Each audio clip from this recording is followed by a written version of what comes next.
I've really gone and done it. I've owned an OM617 powered Mercedes since I was 15 years old. And now, I went and bought an M278 powered Mercedes. Going from one of the most reliable cars ever built to potentially one of the least reliable cars ever built.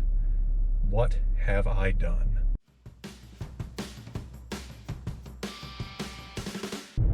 So what I bought is a 2014 Mercedes ML550 AMG. This car has the M278 bi-turbo 4.7 liter V8 engine, and it rips. This thing flies. It does have a little bit of cold start chatter, which, knowing if you search Mercedes M278, literally the first thing that comes up anywhere, Google, YouTube, you name it, you search M278 Mercedes, you get horror stories of scored cylinder walls, piston slap, timing issues, oil wicking up harnesses and destroying ECUs. There are so many known issues with this engine that it makes me a little nervous. But this one does seem to be a relatively decent example. It starts up, it runs smooth. The oil pressure solenoid is still plugged in and there's no codes for it, which to me indicates that the car hasn't been run with low oil pressure, which hopefully, also being from the South US, it won't have cylinder scoring issues, and the little rattle that I get on a cold start is a check valve for the timing chain tensioners or something similar to that. That's what I'm hoping anyways. The car has sat overnight and it's probably 40, 45 right now, so everything is fully cooled off. Let's see if this appears to be an oil pressure issue or if it is definitively a temperature issue. We'll really hope it's not that. Here comes George to help.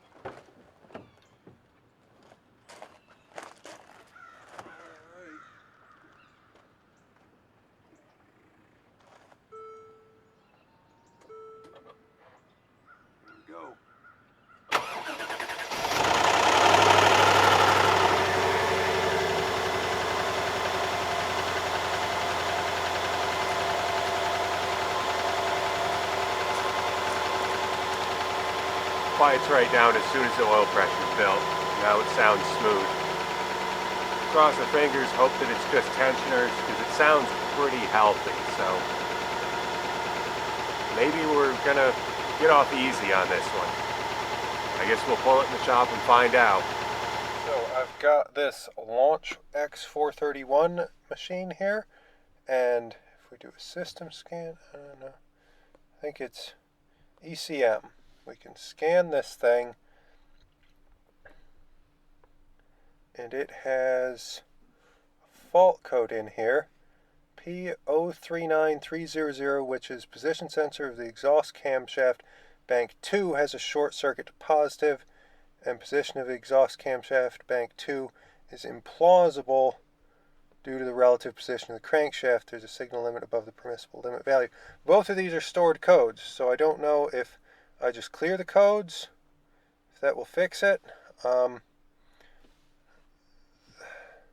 It does have a check engine light when it's running, but there are some other issues too here. I guess let's get a health report, and once this thing finishes, I'll show you all the error codes it's got.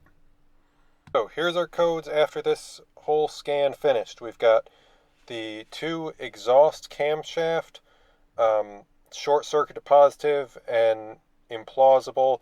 Those are both stored codes. The SGAWF distance warning thing, the collision pre-assist triggered a warning. It's disrupted by interference. Electronic ignition lock has some issues. Two-way receiver has warning malfunctions, missing. A whole bunch of codes there. coolant level has a malfunction. The fluid level is too low, so we got to check on that. That seems to be that probably it's just low on coolant. Hopefully that's not an issue. GPS antenna has a malfunction. ESP has a malfunction. Message is missing. The central locking, which I know this door doesn't lock. The right rear door does not lock, so I don't know if there's something broken in that. And then everything else is normal. So the big things I'm worried about, I want my door to be able to lock. I do like being able to lock my doors. I don't really know what this is, don't really care about that. That I just probably need to check the level of the coolant. I don't know what all of this ignition lock stuff is, because it's like a IR key or whatever, like Dodge used for a while. I'm not really concerned about the distance warning assist stuff. And the engine. The engine is really what I'm worried about of all of these things. I want to fix the engine and fix the door lock. Then we'll worry about the other stuff. But I could just clear these and see if there's a chance that that just makes them go away and they don't come back. But still the rattle. I want to hold on to these two right here specifically. Let me get nice and close for my own reference and for yours, so that we've got all these codes in here. These are all the issues as I bought the car. This is what I saw, and I'm not too worried about any of this stuff. Like, none of it seems that catastrophic. The cold start rattle, I'm wondering if it's related to the bank 2, which would be the driver's side exhaust camshaft. I'm wondering if there's an issue there. This kind of engine is whole new territory for me. I mean, I'm very confident with my abilities to diagnose a 617 or even like a Chevy 350 or something that I would see in a marine application as part of my work. But this is a lot different and gonna be an adventure. So hopefully you'll take the time to go down in the comments and offer me some advice. I don't think an oil change is going to fix this. I don't think that pouring some snake oil in there is going to help, although I did buy some Seafoam because I thought, well, it can't hurt. I know my diesels love their Seafoam in fuel, the oil, you know, kind of flush stuff out, clean stuff out when I do the oil change.